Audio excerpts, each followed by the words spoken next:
What's going on? It's your boy DameSmiff, and welcome to another episode of A Late Night at Dames. And so, this evening, I'm going to have a quick little chat with you about how to pick beats or why it's important on your process of picking beats to your audience.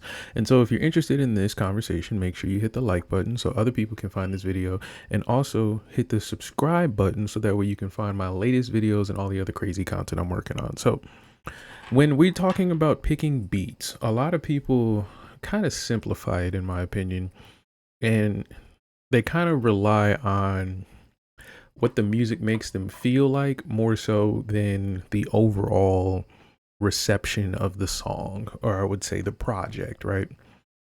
So, in a sense, there comes kind of like tropes that we look for when we're picking beats and instrumentals for our music, even in like R&B and things like that. I've noticed it in other genres, but I think when it comes to hip hop, we're a little more unique in that we have a lot more diversity of sound. So when we're talking about picking beats for, let's say, a rapper of the East Coast, it may sound different from a rapper from the South, than a rapper from the West Coast. And then if you go even further, a rapper from the UK, then a rapper from Japan. So it goes pretty deep when you think about specifically hip hop and R&B a little bit as well. But to get back to the beat picking process, I would say for me, when I hear a new song or if I'm introduced to a new music video on YouTube or Apple Music or something like that, the first thing I personally look for is what does the beat sound like? And that tells me personally, at least for what I'm looking for, what type of vibe this song is. Perhaps the cadence they might be performing in as far as like rhythm, syncopation, and all these different things like wordplay. And then also I could kind of gauge whether or not this artist is trying to get us to focus on something outside of how we feel or receive the song. And all that really means is like you could have a beat that's very, very high energy, but you have very little to say in the song because you would like people to focus on that. And then on the other hand, you could have a song with very low energy because you have a lot to say. You want people to more so focus on the lyricism or the message that you have.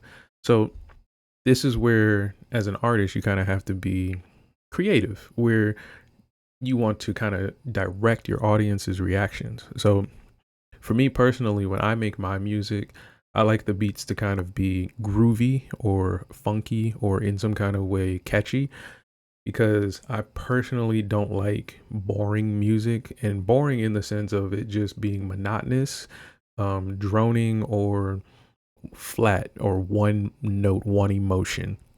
And so to give you an example, I prefer songs that if I am going to use a loop, that the loop kind of like plays a role of maintaining a level of energy that I want. So if I just want to have a song where I just rapping over a beat, I'm just rapping, right? I don't mind picking a loop for that, but the loop kind of has to be groovy and catchy to where it doesn't feel as much of a loop as it should, you know? But then on the other hand, I have beats where I have a lot more music going on, like it's just higher energy, but that's kind of the point. I want it to do that. So I'll hear other songs sometimes from many other artists, and they'll have maybe like, I don't know, like a dance record, and it kind of will catch me off guard as far as the kind of beat they'll pick. But then how they decide to use the beat makes it palpable, makes it digestible, or makes it acceptable for my ears, I guess. And so I try to get a lot of people to think of that in a way of like, all right, this is kind of what I want to do with the song versus like, this is what I expect to happen. Because when you start to do that, then you fall to tropes.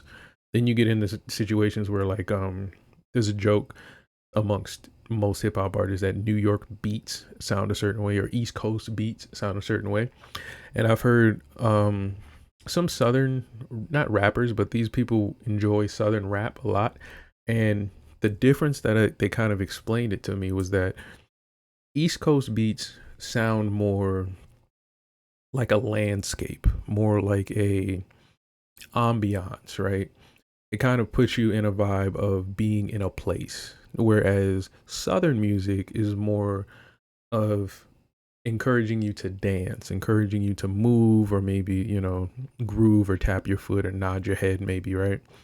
And so when I thought of that, I was like, that makes a lot of sense because when you think of like the Ghetto Boys, Outkast, things like that, New Orleans rappers, even Currency, there's very little paying attention to like the beat playing a role of some kind of setting. The beats down south seem to kind of drive the song as far as like how you're going to be nodding your head. So in comparison, East Coast rappers or Northeast rappers and things like that, we kind of focus on like the lyricism, the vocals, the chanting, the call and response, the emceeing, right? The name dropping, the product dropping, the lifestyle, and things like that. So it's just a different angle, but it gets the job done for the particular audience. Now there's some artists that can kind of go between them as far as like mixing in a good groove and a hook with a really, really, catchy beat and things like that. But the issue a lot of artists have is like, how do you figure out a formula, right? How do you figure out a system for this? So for me, this is what I use. And you can use it for yourself, but you kind of want to fine tune a lot of, if not all of your musical ideas to yourself. Because that way you'll kind of have a bit of leverage on the people you work with, and you'll have a bit of leverage on your audience. You'll kind of always be in control, right? So here's what I do.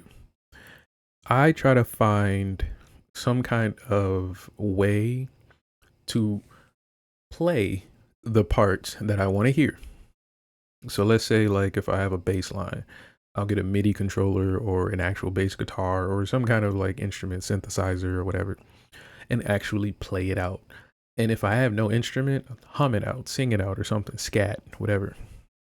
And the reason I do that is because now I can kind of feel what it sound or feel what the audience will feel when they hear what I'm creating. Because oftentimes we can just open up Fruity Loops or Logic and just punch in a bunch of data, hit play, and then just start nodding our head to what we like. But until you actually like have to perform the 4 beats and a measure to get what you want to hear out, you won't really understand what you're hearing completely. And what I mean by this is you'll usually see this happening when artists sample one another, or if they sample another artist that they haven't necessarily performed alongside. So like if you're an artist today and you're sampling James Brown, this is probably what's going to happen. You're going to take whatever James has made and you're going to try to interpolate it into some kind of digital audio workstation, and you're going to layer it with other music. What's going to happen is you're going to be combining the play style of whatever your idea is with the human play style of James Brown. The reason Kanye West was so successful in this was that there was a lot of human instrumentalists involved in the creation of a lot of those tracks.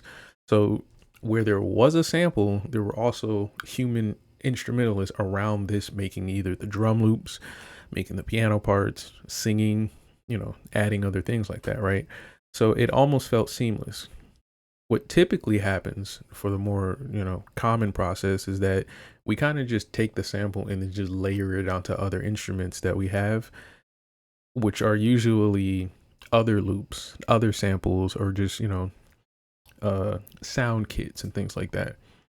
So there's kind of like a disconnect. It's very thin, but there is a slight disconnect between what you want to hear and what you actually hear. And fans can kind of tell this sometimes. Usually fans would try to do this with like pop music a lot. They'll just take like some fat popular sample and they just throw a bunch of music on top of it. And then you usually hear it in newer hip hop producers where they try to basically, they do the same thing, but they'll try to call it like some kind of like callback or nod or tribute to this. But let me know, what do you think? How do you pick beats? How do you know what a great beat is, and how do you really understand what you're listening to as far as determining if something really works for what you're trying to get across to your audience? And if you're interested in more conversations like this, make sure you hit the like button, and I will see y'all tomorrow night. Peace.